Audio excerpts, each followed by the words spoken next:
Good morning, myself Vikas Yadav from Buddha Institute of Pharmacy. Today we will discuss about pharmacology at the form level.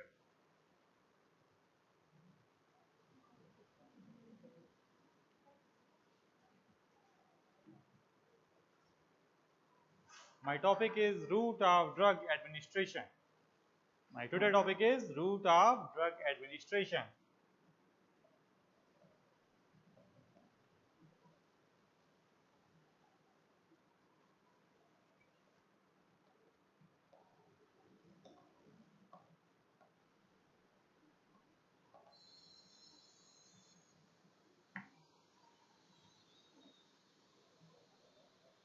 जब भी हम pharmacology पढ़ते हैं तो हमें यह देखना होता है कि दवा ने क्या एक्शन दिया और क्या एक्शन नहीं दिया।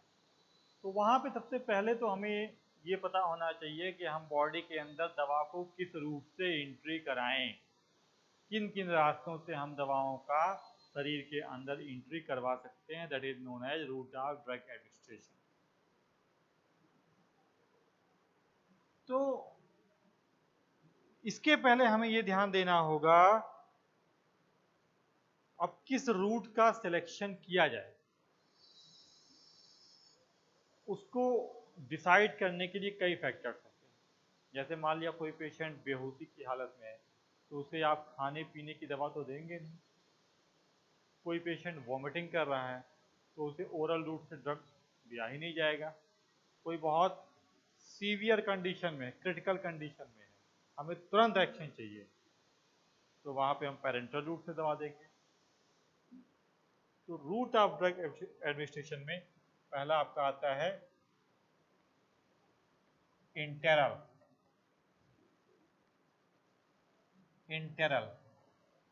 इंटेरल रूट ऑफ ड्रग एडमिनिस्ट्रेशन। इंटेरल। दूसरा आपका पेरेंट्रल।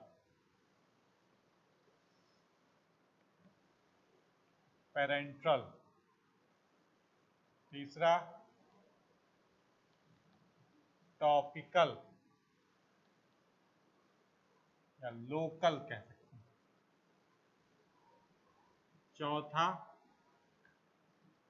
इनहलेशन।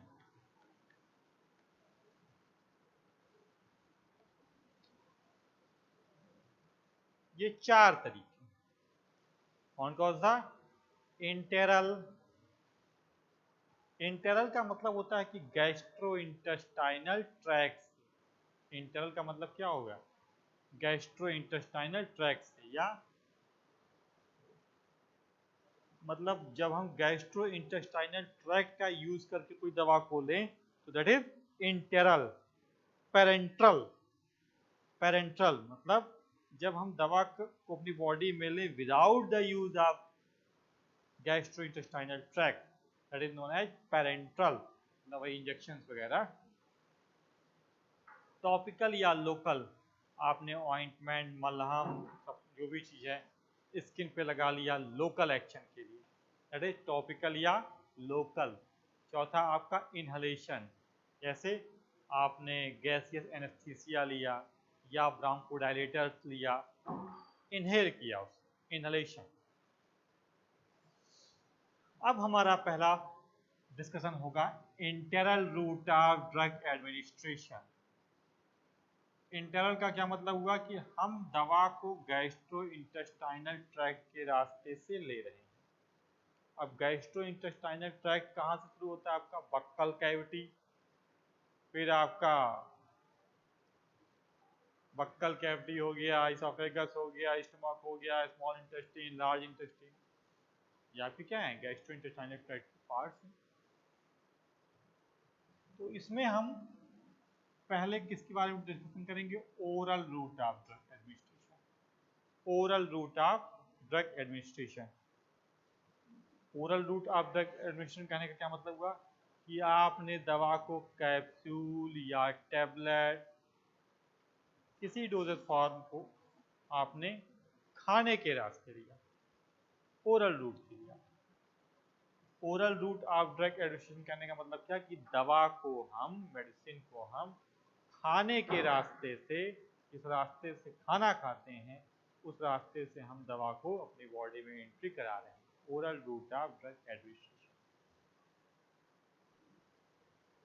अब हर किसी रूट के कुछ मेरिट्स हैं, कुछ डिमेरिट्स हैं, कुछ फायदे हैं, कुछ नुकसान हैं। जैसे ओरल रूट से दवा लेने में फायदा ये है कि इसके लिए आपको स्किल्ड पर्सन की ज़रूरत नहीं होगी। जैसे इंजेक्शन से दवा लेनी हो तो आपको कोई ऐसा स्किल्ड पर्सन होना चाहिए जो आपको इंजेक्शन लगाए, लेकिन ओरल रूट से ऐसा कुछ नहीं है। ओरल रूट से दवा लेने में किसी स्किल्ड पर्सन की ज़रूरत नहीं होगी। दूसरा, ओरल रूट से दवा लेना थोड़ा सेफ है। ये सेफ है क्यों? क्योंकि अगर आप बाकी किसी रास्ते से डायरेक्ट ब्लड में दवा लेते हैं तो वहाँ इन्फेक्शन होने की चांसेस ज़्यादा होती है, सेप्सिस कंडीशन क्रिएट होने की चांसेस, पेरेंट्रल वगैरह में अगर सही से नहीं लिया गया तो वहाँ सेप्सिस होने के चांसेस। लेकिन यहाँ पे क्या, आपने दवा को खा लिया तो थोड़ा सा सेफ है, स्किल्ड पर्सन की ज़रूरत नहीं है। तीसरा और क्या है, और एक फ़ायदा ये है, एक इसका नुकसान है। तो ये तो इसके फायदे हो गए दो कि ये सेफ है, ओरल रूट से दवा लेना सुरक्षित है, इसके लिए हमें किसी स्किल्ड पर्सन की ज़रूरत नहीं हो रही है, किसी ऐसे स्किल्ड पर्सन की ज़रूरत नहीं है दवा लेने के लिए, और इस रास्ते से दवा लेना आपका सेफ है। ड्रॉबैक क्या है? ड्रॉबैक ये है कि हो सकता है जब आप खाने के रास्ते दवा को लें तो वह दवा आपके गैस्ट्रिक ट्रैक्ट में जब जाए तो तमाम डाइजेस्टिव जूस के इफेक्ट की वजह से दवा आपकी ब्रेक कर जाए, टूट जाए, जो उसका एक्टिव कंपोनेंट है वो टूट जाए। अगर दवा आपकी डाइजेस्टिव ट्रैक्ट में टूट गई तो ब्लड में एक्टिव कंपोनेंट जा पाएगा नहीं। तो यानी कि इसका जो मेन ड्रॉबैक है वो ये कि it may be possible that digestive enzyme destroy या डैमेज टू ड्रग। अब अगर उसको डैमेज कर देंगे ड्रग को तो उस केस में क्या ब्लड में हमारे वही क्वांटिटी पहुंचेगी जितना क्वांटिटी हमने लिया था? नहीं, ऐसा नहीं होगा। इट मीन्स कि जब हम ओरल रूट से दवा लेते हैं तो उस केस में बायो अवेलेबिलिटी कभी भी 100% नहीं रहेगी। इट मीन्स अगर आपने 100 mg कोई दवा लिया ए तो वह आपके ब्लड सर्कुलेशन में 100 mg नहीं पहुंचेगा अगर आपने ओरल रूट से लिया है तो। क्यों? क्योंकि हो सकता है कि उस मेडिसिन की कुछ क्वांटिटी डाइजेस्टिव जूस की वजह से ब्रेक कर जाए। इसके अलावा एक और रीजन है जिसे हम कहते हैं क्या, फर्स्ट पास मेटाबॉलिज्म। क्या कहते हैं? First pass metabolism. अब ये फर्स्ट पास मेटाबॉलिज्म क्या होता है?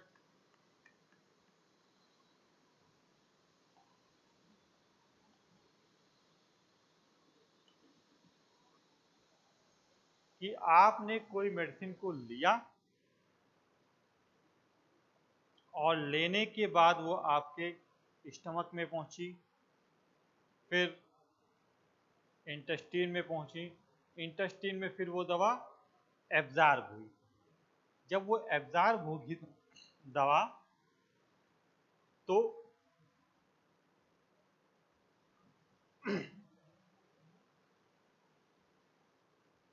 अगर हमारी दवा इंटेस्टाइन में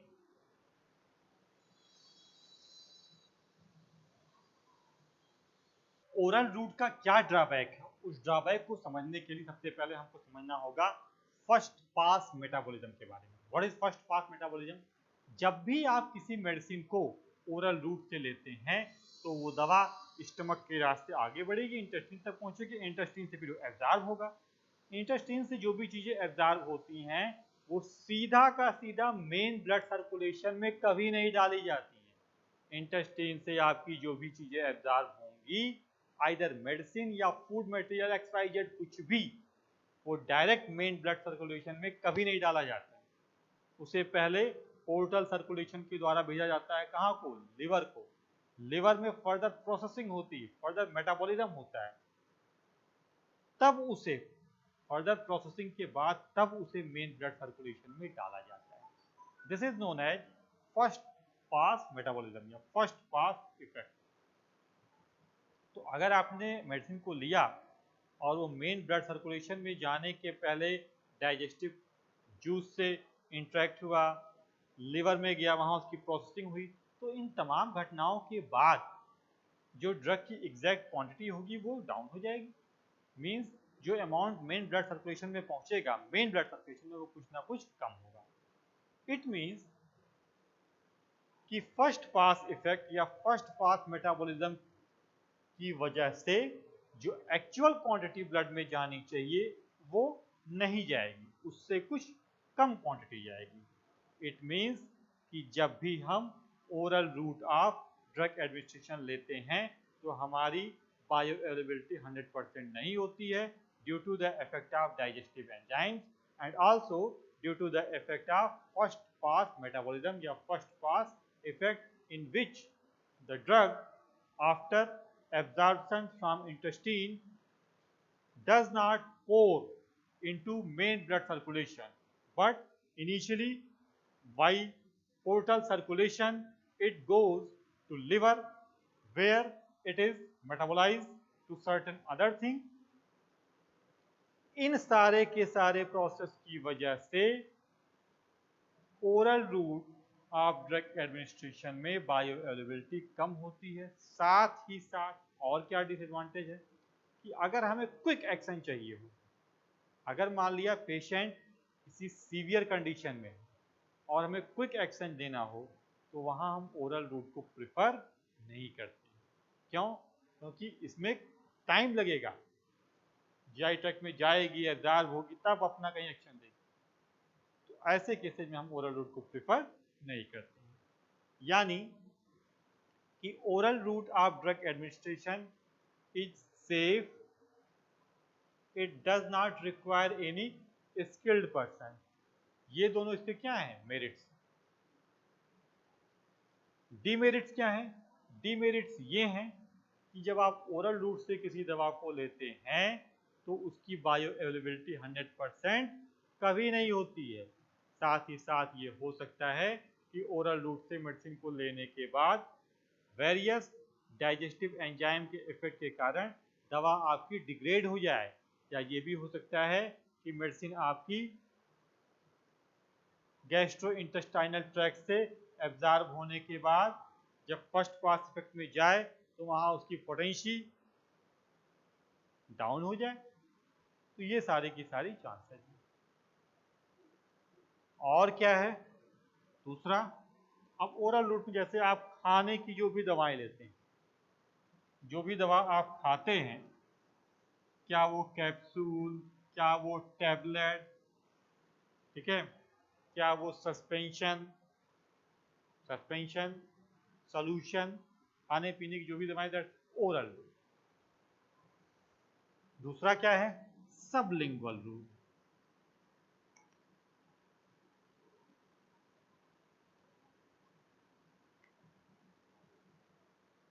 यानी कि oral route of drug administration पे इफेक्ट डालेगा क्या? First pass metabolism. अब ये लिखने के पीछे मकसद आगे बताते हैं।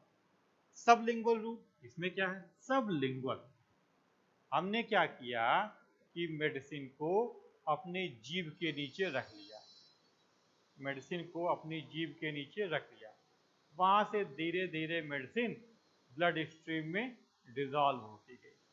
जो जीभ के नीचे की म्यूकस मेम्ब्रेन है वहाँ से वीनस सर्कुलेशन के द्वारा वो मेडिसिन हमारे ब्लड में धीरे धीरे डिफ्यूज होती गई, धीरे धीरे डिजॉल्व होती गई। This is known as sublingual route of drug administration. Sublingual route of drug administration.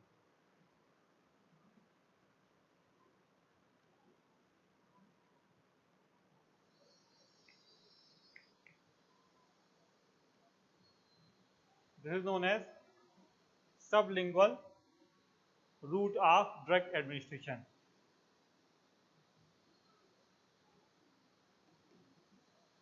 Means sublingual route of drug administration में क्या करेंगे कि हम मेडिसिन को अपने जीभ के नीचे रख लेंगे और वहाँ से वो मेडिसिन धीरे धीरे आपके वीनस सर्कुलेशन में डिसॉल्व होती चली जाएगी। इसका फायदा क्या है और इसका नुकसान क्या है? हम बार बार सबलिंगुअल, पहली चीज मेरिट्स क्या हैं, जैसे नाइट्रोग्लिसरीन,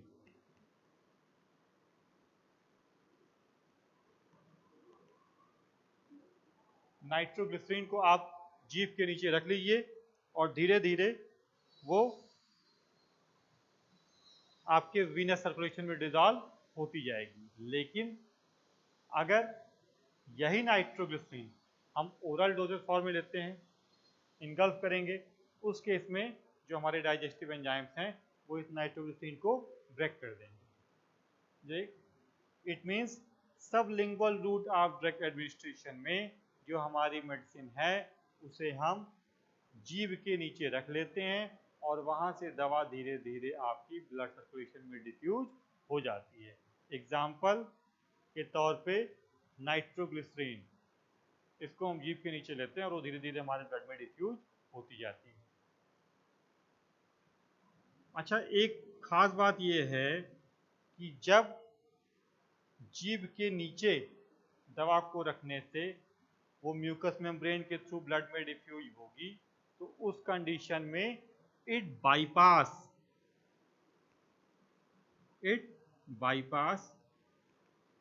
फर्स्ट पास इफेक्ट।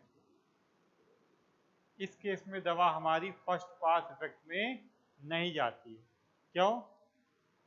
क्योंकि जीभ के रास्ते, जीभ के निचले रास्ते से जब एब्जॉर्ब होके वीनस ब्लड में जाती है, वहां से फिर वो सीधा पहुंचती है किसमें?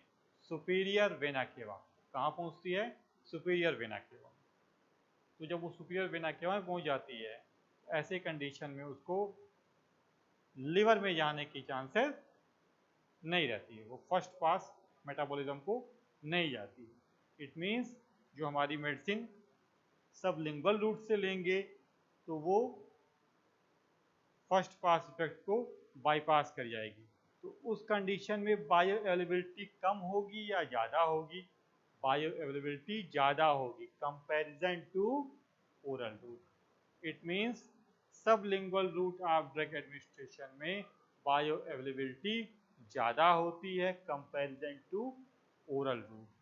इसके अलावा sublingual route of drug administration में ऑनसेट ऑफ एक्शन, दवा का एक्शन शुरू होने में समय भी कम लगता है, जबकि ओरल रूट में कंपैरिजन टू दवा का एक्शन शुरू होने में समय ज़्यादा लगेगा। तो ये हो गया sublingual route of drug administration. Drawback क्या है? ड्रॉबैक ये कि अगर आप बार बार सबलिंगुअल रूट से दवा को देंगे तो हो सकता हो स्किन के नीचे इरिटेशन शुरू हो जाए, कुछ एब्रेशन शुरू हो जाए। तो ये ओकेजनली, बार बार इस तरीके से यूज नहीं किया जाता। तीसरा आपका क्या है? Rectal route. अच्छा, सबलिंगुअल का एक ड्रॉबैक ये भी है कि ऐसी दवा जो हो सकता हो बिटर हो, बहुत कड़वी हो, बहुत बिटर टेस्ट की हो, क्या उसको हम सबलिंगुअल ले सकते हैं? नहीं, वहाँ उसको लेने में काफ़ी दिक्कत होगी। मीन्स इरिटेशन, ऐसी मेडिसिन जो इरिटेशन काज करती हैं, बिटर इंटेस्ट होती हैं, उनको सबलिंगुअल रूट से लेना इजीली नहीं है। तीसरा क्या है? Rectal route of drug administration. Rectal route of drug administration में क्या करते हैं कि हम दवा को, मेडिसिन को रेक्टम के रास्ते से बॉडी में एंट्री कराते हैं, रेक्टम के रास्ते से। अब इसमें कौन कौन से डोजेज फॉर्म यूज किए जाते हैं? जैसे कि सपोजिटरी,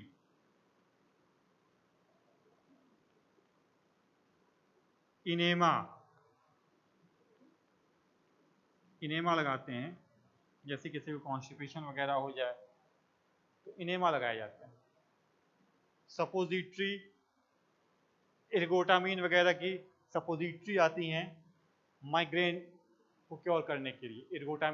एर्गोटामिन की सपोजिटरी आती है माइग्रेन वगैरह के ट्रीटमेंट में। इनेमा का यूज किया जाता है। ये सब किसके द्वारा? रेक्टल रूट के द्वारा। रेक्टल रूट का सबसे बड़ा ड्रॉबैक, रेक्टल रूट का ड्रॉबैक ये है कि बार बार, पहली चीज की रेक्टल रूट से दवा को लेना हर कोई प्रेफर नहीं करेगा। दूसरी चीज़ कि अगर आप बार बार रेक्टल रूट से दवा को लेंगे तो वहाँ पे एब्रेशन, वहाँ पे जख्म, रेक्टम पैसेज पे जख्म होने की चांसेस बढ़ जाती है। तीसरी चीज़ कि रेक्टल रूट से दवा को लेने पे ये 100% फर्स्ट पास मेटाबॉलिज्म को बाईपास नहीं करती है। तो कितना करती है? 50% bypass first pass metabolism.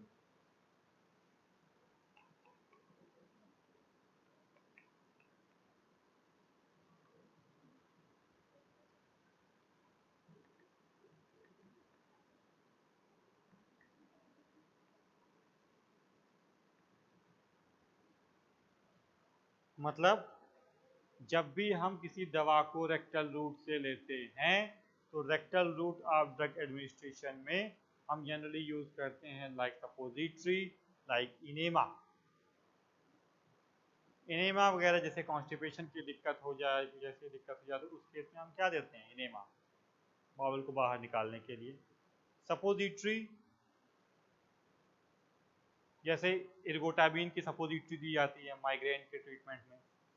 Suppository की खास बात यह है कि ये फर्स्ट पास मेटाबॉलिज्म को या rectal route of drug administration देने से ये फर्स्ट पास मेटाबॉलिज्म को 100% बाईपास नहीं करता है। कितना करता है? 50%, क्योंकि कुछ मेडिसिन वहाँ से लिवर को भेज दी जाएंगी एब्जॉर्ब होने के बाद थ्रू रेक्टल म्यूकोसा।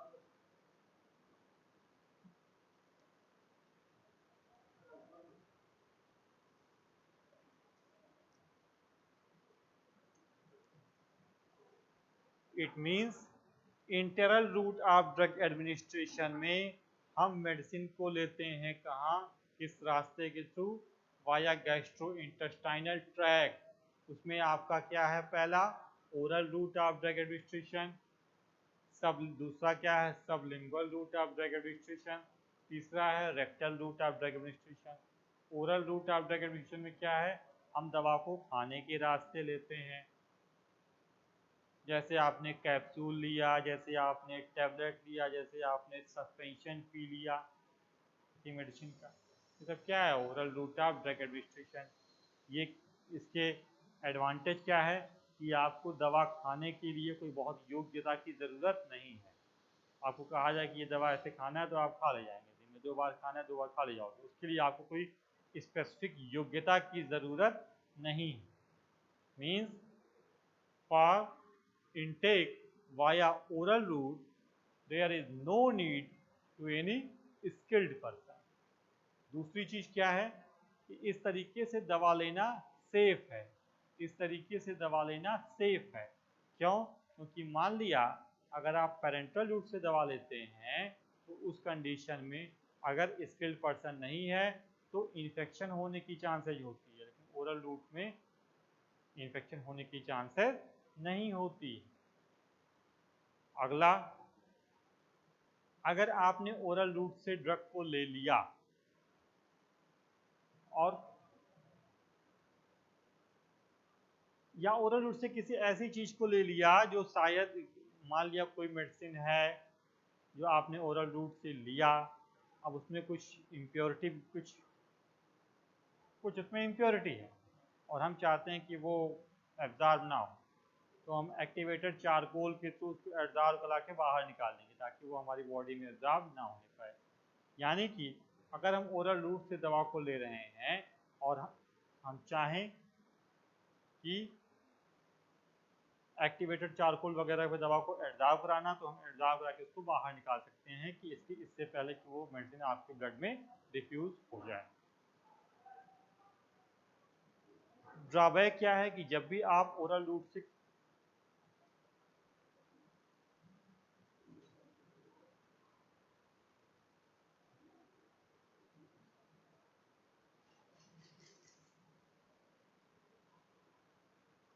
ड्रॉबैक क्या है?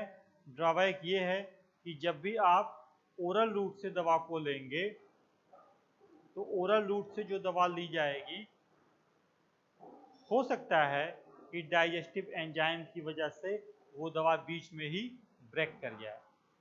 तो इस कंडीशन में दवा की बायो अवेलेबिलिटी कम हो जाएगी, दवा की पोटेंसी डाउन हो जाएगी।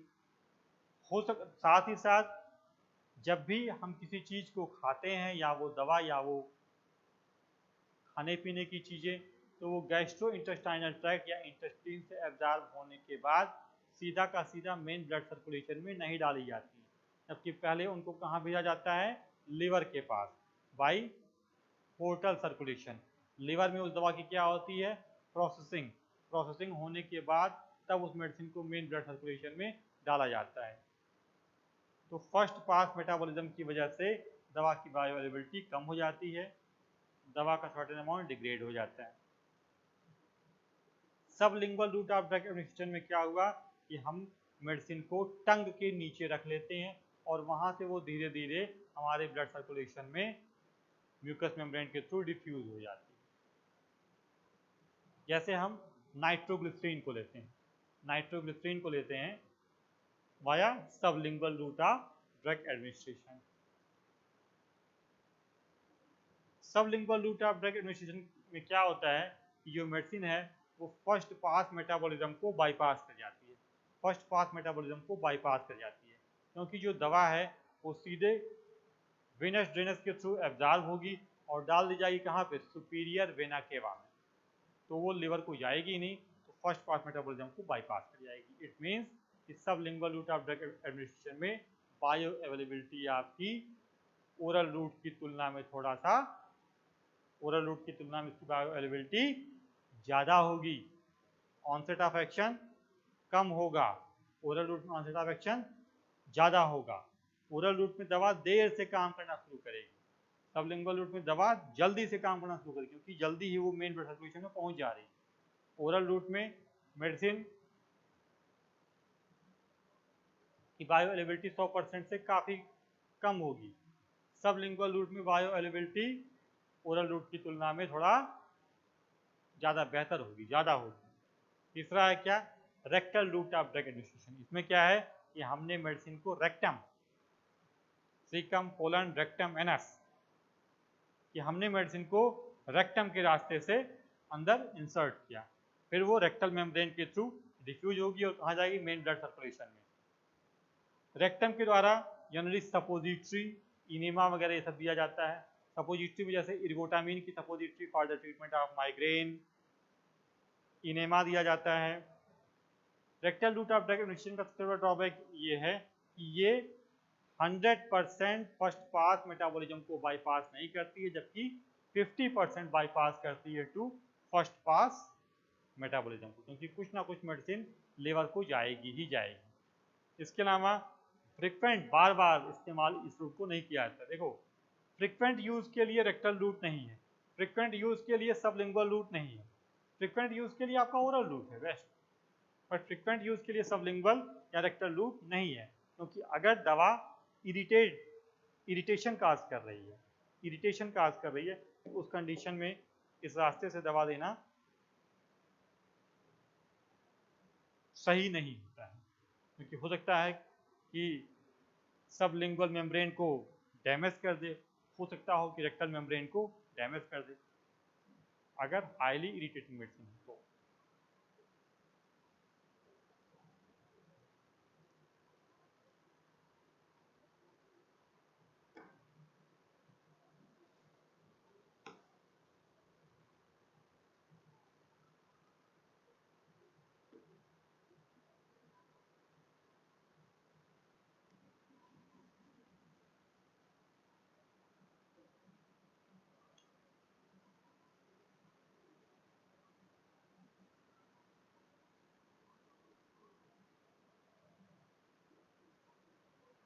तो ये हमने पढ़ लिया किसके बारे में, इंटेरल रूट के बारे में। कौन सा पहला था, इंटेरल के बारे में हमने पढ़ लिया। अब दूसरा रास्ता कौन सा, parenteral route of drug administration.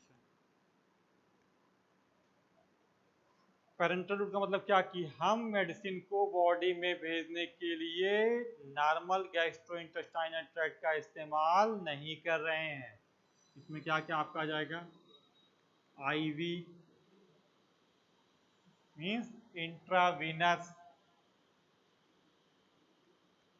IA means intra-arterial, subcutaneous, IM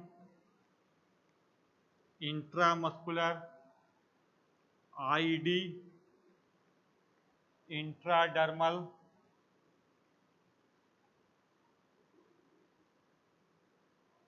next intra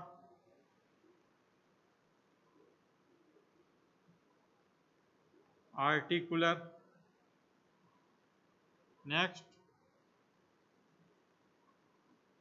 intra medullary, next IP intraperitoneal, next IT intrathecal. IV means intravenous, IA means intra-arterial, SC means subcutaneous, IM means intramuscular, ID means intradermal, intra-articular, not artery, articular, intramedullary, IP intraperitoneal, IT intrathecal. अब ये हैं क्या?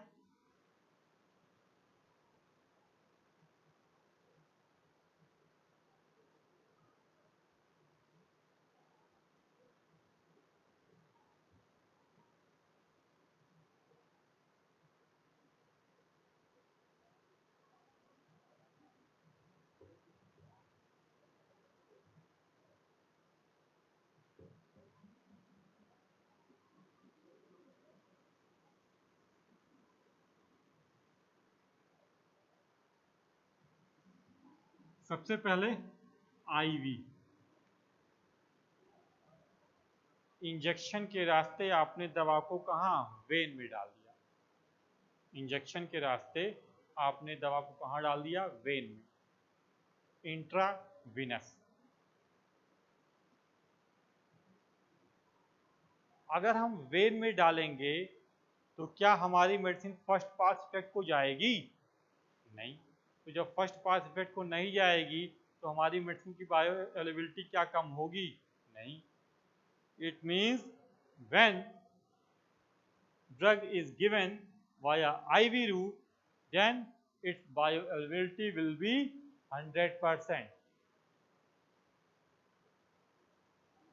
Benefit क्या है? Patient unconscious है, बहुत ही serious condition में है, हमें तुरंत दवा का एक्शन चाहिए, बेहोशी की हालत में है, तो उसे खाने पीने की चीज़ तो हम देंगे नहीं। तो हम किसको प्रेफर करते हैं? Parenteral route, IV. लेकिन ड्रॉबैक क्या है? ड्रॉबैक ये है कि इसको देने के लिए स्किल्ड पर्सन होना चाहिए, इंजेक्शन को लगाने वाला पर्सन स्किल्ड होना चाहिए। जैसे अनस्किल्ड पर्सन से अगर आपने इंजेक्शन लगवा लिया तो हो सकता है आपकी डेथ भी हो जाए due to air embolism. Due to air embolism कभी कभी आप देखते हैं कि जब भी हम मेडिसिन को सिरिंज में लेते हैं तो ठोकते हैं ताकि जो एयर है वो बाहर निकल जाए। अगर वो एयर बाहर नहीं निकल हमारे ब्लड में जाएगी तो वो बहुत ही सीवियर पेन काज करती है और कभी कभी फैटल डेथ भी हो जाती है। It means IV route of drug administration में हमेशा हमको क्या होना चाहिए? Skilled person. अगर प्रॉपर स्टराइजेशन नहीं हुआ है, प्रॉपर एसेप्टिक कंडीशन मेंटेन नहीं हुई, तो हो सकता हो क्या क्या हो जाए? इन्फेक्शन। मीन्स इंजेक्शन देते समय अगर आपने प्रॉपरली एसेप्टिक कंडीशन को मेंटेन नहीं किया तो हो सकता है कि पर्सन को दवा देते समय ही कोई ना कोई इन्फेक्शन हो जाए। ये इसका ड्रॉबैक। अगर हमको कोई भी मेडिसिन बहुत ज़्यादा क्वांटिटी में देनी है, जैसे बॉटल चढ़ता है लोगों को, नॉर्मल सलाइन चढ़ता है लोगों को, आरएल चढ़ता है लोगों को वाया आईवी रूट। अगर हमको मेडिसिन ह्यूज क्वांटिटी में देनी है तो हम क्या प्रेफर करते हैं, IV route of drug administration. इसमें हम ड्रग को वेन में डालते हैं, इसमें डालते हैं वेन में डालते हैं, वाई इंजेक्शन सिरिंज। दूसरा क्या है,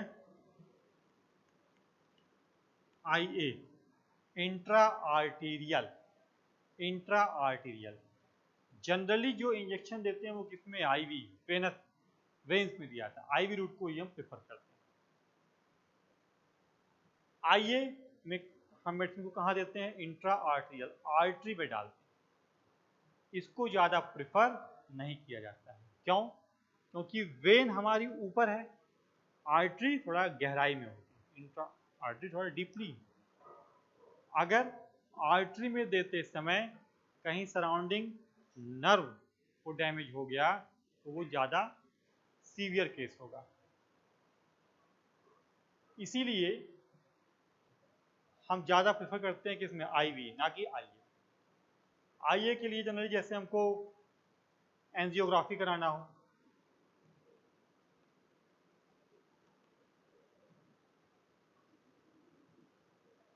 या कोई कैंसर मेडिकेशन हो,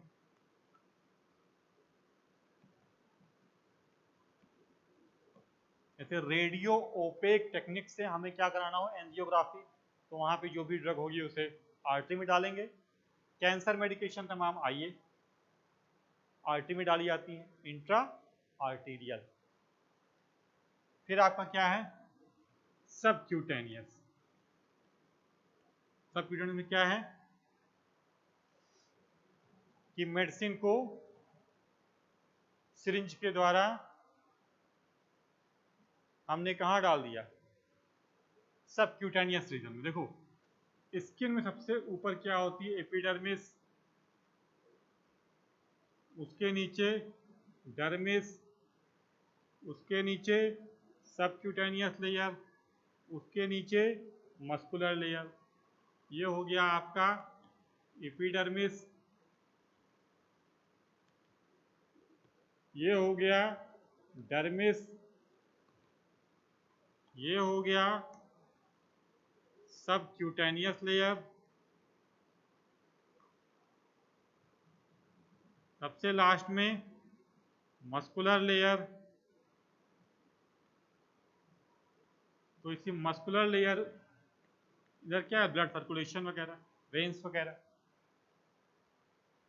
तो सबक्यूटेनियस का मतलब क्या किया आपने, इंजेक्शन कहाँ दिया, इस रीजन में कर दिया। अगर आपने इंजेक्शन इस रीजन में दिया then it will known as subcutaneous route of drug administration.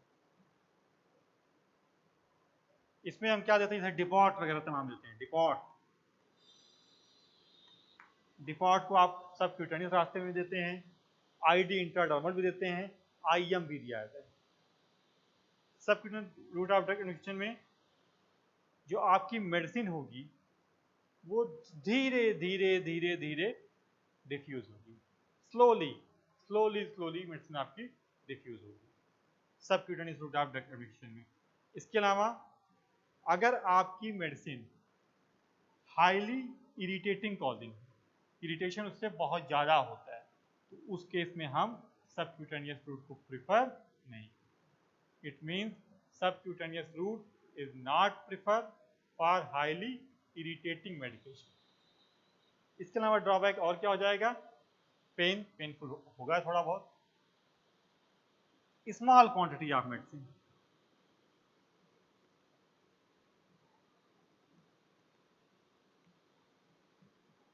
इससे हम क्या देते हैं, स्मॉल क्वांटिटी ऑफ मेडिसिन। जैसे इन्फ्यूज़न देना हो, बोतल चढ़ाना हो, NH चढ़ाना हो, RL चढ़ाना हो, तो आप सबक्यूटेनियस नहीं देंगे, वहाँ पे IV का रोल है। Subcutaneous route of drug administration is preferred for small doses, for come quantity में देना हो। इसके अलावा वेरियस डिपॉट जो होते हैं सबक्यूटेनियस रूट से दिए जाते हैं। इस रास्ते से दवा देने पे उस दवा का एब्जॉर्प्शन धीमे धीमे होता है। ऐसी मेडिसिन जो इरिटेशन काज करती हैं उन्हें कभी भी सबक्यूटेनियस रूट से नहीं दिया जाता है।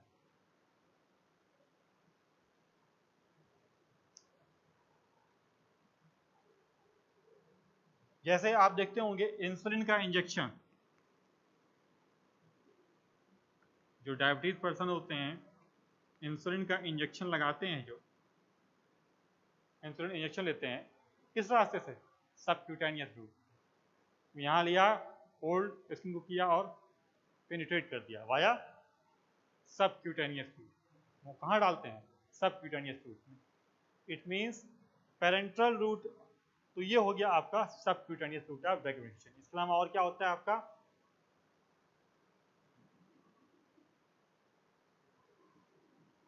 आईडी। आईडी मीन्स क्या, ये क्या है, डर्मिस। आपने मेडिसिन को इंजेक्शन के रास्ते कहाँ डाल दिया, डर्मिस रीजन में डाल दिया, इंट्राडर्मल रीजन, इंट्राडर्मल रीजन। जैसे जो बीसीजी का वैक्सीनेशन करते हैं, जो टीबी की वैक्सीन लगती है, बीसीजी वैक्सीन, तो कैसे लगती है, आईडी रास्ते से, इंट्राडर्मल। इसके अलावा ट्यूबरक्यूलिन, ट्यूबरक्यूलिन का इंजेक्शन देते हैं फॉर मॉन्टेक्स टेस्ट, ट्यूबरक्यूलिन का इंजेक्शन फॉर मॉन्टेक्स टेस्ट, कैसे, आईडी, इंट्राडर्मल रूट के through. It means intradermal root of drug administration वह तरीका है जिसमें हम मेडिसिन को कहाँ डालते हैं, डर्मिस में। अगर सबक्यूटेनियस रीजन में डाले तो कौन सा route, SC, subcutaneous route. ID route में क्या है, लाइक बीसीजी वैक्सीनेशन। इसके अलावा tuberculin injection for Mantoux test. और क्या इसके अलावा होगा, आईएम। आईएम क्या है, intramuscular route of drug administration. Intramuscular route, आपने दवा को सीधा मसल में लगाया, इसमें मसल में लगाया, ये कौन सा रूट है, आईएम रूट। इसमें हम मेडिसिन को लगाते हैं जनरली डेल्टॉइड मसल या फिर हिप की muscle, gluteal muscle, deltoid muscle या ग्लूटियल मसल। इसमें मेडिसिन को दिया जाता है in IM route. IM route में मेडिसिन को देने पे मैक्सिमम जो क्वांटिटी दे सकते हैं up to 10 ml, maximum up to 10 ml, उसके ऊपर नहीं। इसके अलावा सबक्यूटेनियस रूट की तुलना में इंट्रामस्कुलर रूट में ड्रग का एब्जॉर्प्शन थोड़ा ज्यादा होता है। इंट्रामस्कुलर रूट जो है वो सबक्यूटेनियस रूट की तुलना में ड्रग का एब्जॉर्प्शन थोड़ा ज्यादा होता है। Quantity of drug can be taken up to 10 ml, not more than 10 ml। ऐसे मेडिसिन जो थोड़ा इरिटेशन काज करते हैं उनको भी हम इंट्रामस्कुलर रूट से दे सकते हैं, लेकिन सबक्यूटेनियस रूट से नहीं देते हैं।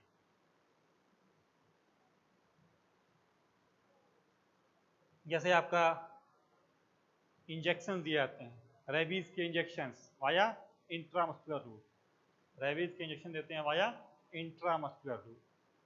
बीसीजी का vaccine ID root.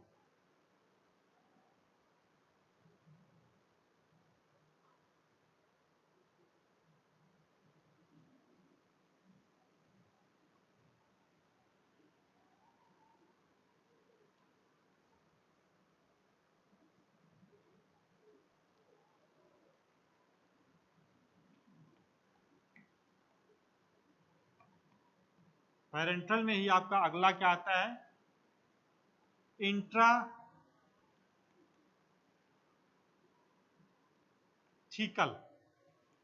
Intrathecal route. Intrathecal route क्या है कि आपने दवा को डायरेक्टली कहाँ डाल दिया,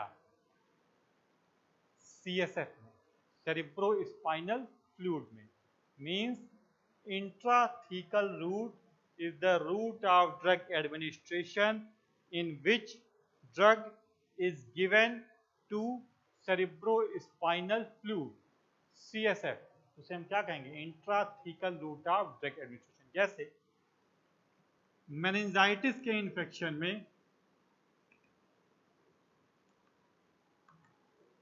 एम्फोटेरिसिन बी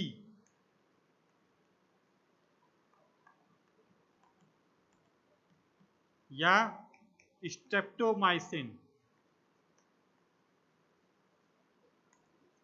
इन मेडिसिन को सीधे हम किस में डालते हैं, सेरिब्रोस्पाइनल फ्लूइड में। इसे हम क्या कहेंगे, intrathecal route of drug administration. इसके अलावा जितने भी आपके स्पाइनल एनेस्थीसिया दिए जाते हैं, स्पाइनल एनेस्थीसिया, या आपकी सर्जरी हो रही है पेल्विक रीजन की, या पेल्विक रीजन कहीं, तो आपने एक लोकल रीजन को एनेस्थीसिया दिया, स्पाइनल एनेस्थीसिया, वहां पे हम क्या लेते हैं, कौन सा रूट, इंट्राथीकल रूट। इसमें हम ड्रग को, मेडिसिन को सीधे इंजेक्शन के द्वारा किसमें डालते हैं, सेरिब्रोस्पाइनल फ्लूइड में। तो ऐसे केसेस में हमारी मेडिसिन ब्लड ब्रेन बैरियर को क्रॉस करेगी, ब्लड ब्रेन बैरियर को बाईपास कर जाएगी, उसे ब्लड ब्रेन बैरियर से टकराने की नौबत नहीं आएगी। ब्लड CSF बैरियर से टकराने की नौबत आएगी, नहीं आएगी। It means in intrathecal route of drug administration we insert the medicine in cerebrospinal fluid. For example, in the case of meningitis, we use amphotericin B and streptomycin via intrathecal route. इसके अलावा जितने भी spinal anaesthesia दिए जाते हैं वो भी किसके द्वारा, इंट्राथीकल रूट। इसमें आपकी मेडिसिन को सीधा सेरिब्रोस्पाइनल फ्लूइड में डाल दिया जाता है। तो उस कंडीशन में जो दवा है वो ब्लड ब्रेन बैरियर और ब्लड सेरिब्रोस्पाइनल फ्लूइड बैरियर को बाईपास कर जाती है, मतलब उससे वो टकराने की नौबत ही नहीं आती, क्योंकि सीधे सीधे हम उसको CSF में डाल दे रहे हैं। अब